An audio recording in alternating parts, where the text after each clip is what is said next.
জিয়া মৃত্যুর পরে আস্তে আস্তে অধঃপতনের দিকে যেতে লাগলো।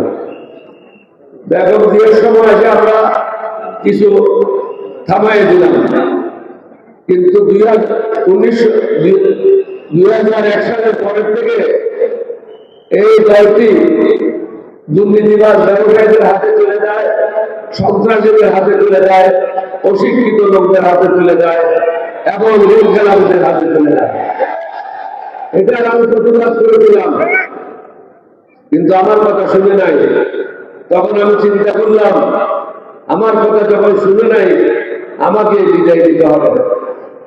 আমি তখন পৃথিবীতে ইতিহাসে হয় নাই সাবেক রাষ্ট্রপতি, সাবেক স্পিকার, 6 জন মন্ত্রী, প্রায় 24 জন এমপি, পৃথিবীতে কোনো কথা হয় না এরকম ঘটনা।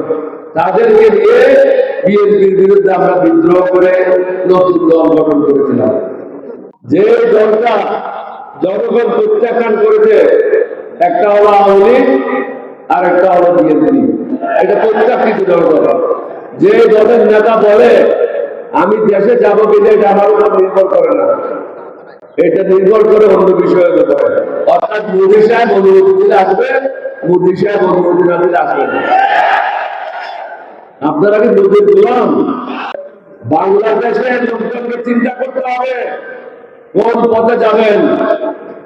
মোদীর গোলামি করবেন না বাংলাদেশের জনগণের গোলামি করবেন, এটা চিন্তা করতে হবে। এখানে জামাত ইসলামের বিষয় না, এলডিপির বিষয় না, বাংলাদেশের স্বাধীনতা সার্বভৌমত্বের বিষয়। এই প্রথমবার আমরা সুযোগ পেয়েছি। আমিও জামাতে যোগ দিই নাই, জামাতের বিরুদ্ধে যোগ দেয় নাই। আমরা কয়েকটা দেশপ্রেমিক দল, জাতীয়তাবাদী শক্তি একত্র হয়েছে কতগুলি কর্মসূচি হাতে নিয়ে। এই কর্মসূচিগুলি কি? এই কর্মসূচি হচ্ছে আমরা ন্যায় শাসন প্রতিষ্ঠা করব, সুশাসন প্রতিষ্ঠা করব, টেন্ডারবাজি বন্ধ করব, দুর্নীতি বন্ধ করব, ঋণ খেলাপিদের জেলে আবদ্ধ করে তাদের থেকে ঋণগুলি পরিশোধ